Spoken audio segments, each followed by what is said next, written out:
On a plutôt tendance à favoriser l'idée que les choses sont stables, durables en elles-mêmes par des propriétés intrinsèques de leur matière et qu'elles peuvent être mises à mal par des grands événements et que la résilience, c'est cette capacité qu'ont certaines choses à, à se remettre de ces chocs. Alors que si on insiste plutôt sur la fragilité, et c'est les travaux qu'on fait avec David Ponty, hors champ mais ici présent, sont des travaux qui consistent à suivre les mainteneurs, l'activité de tous les gens qui font exister la ville au jour le jour et qui assurent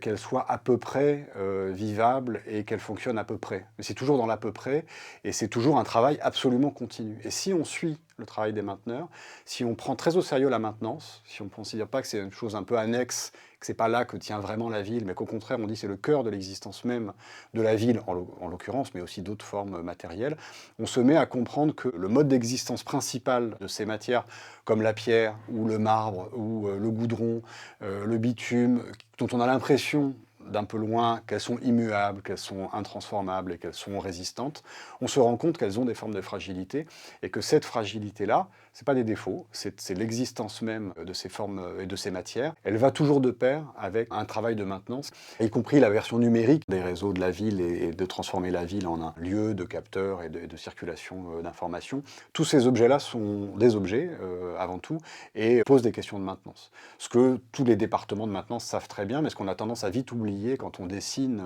des programmes un peu fantasmagoriques de Smart City, où tout ce qui va compter, c'est le grand tableau de bord qui donne à voir sur un seul endroit l'état de toutes les choses, alors même que ces capteurs-là menacent au jour le jour d'être abîmés, cassés, et qu'il va falloir en partie les maintenir, et alors même que la ville elle-même est sans arrêt en transformation. C'est une autre manière aussi d'assumer le fait que cette matérialité-là, elle est sans arrêt en transformation, elle est sans arrêt en mutation, elle est vivante.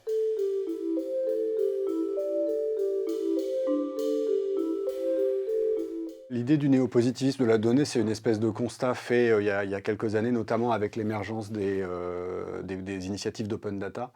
euh, qui, euh, qui reposent en fait sur tout un tas de présupposés. Le principal étant que les données existent et qu'elles sont là et qu'il suffit de les libérer ou de les ouvrir avec toute une métaphore de la ressource naturelle.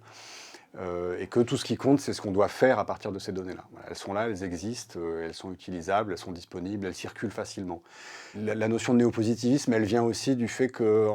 quand même l'histoire et la sociologie des sciences a montré depuis des années que la donnée est obtenue et que les données n'existent pas telles quelles dans le monde. Il ne suffit pas de se baisser pour les ramasser et qu'il faut les fabriquer, les générer, les façonner, les transformer quand on veut les utiliser dans un autre contexte. Et qu'est-ce que ça veut dire de la traiter avec nos spécificités à nous et nos questions à nous urbaines et pas simplement imposer des questions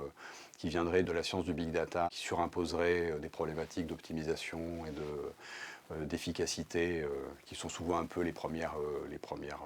problématiques qui sont apparues avec l'usage du big data.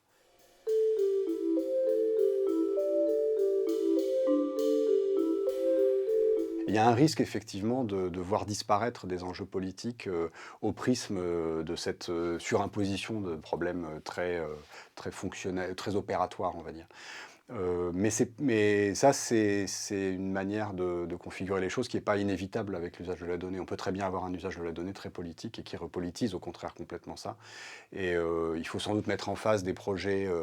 de big data avec des grands acteurs ou des startups issues de ce domaine-là, du machine learning ou du big data, et de l'autre côté, les initiatives plutôt citoyennes de production de données, de contre-production de données, de data activisme, qui en fait repolitisent aussi la ville et l'usage de la ville, ou la qualité de la vie de la ville, ou tout un tas de choses, avec elles aussi des données. C'est pas forcément du big data, donc effectivement il y a moins la dimension automatisante, etc. Mais il y a aussi de la donnée. Donc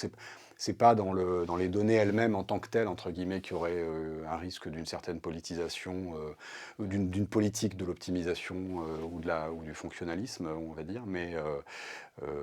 dans la configuration de certains acteurs, et la donnée ou les données peuvent donner lieu à une politique urbaine complètement différente. Des politiques urbaines complètement différentes, y compris des mises en débat d'ailleurs, et de discussions autour de ce qui est bon ou pas, ce qui est désirable ou pas.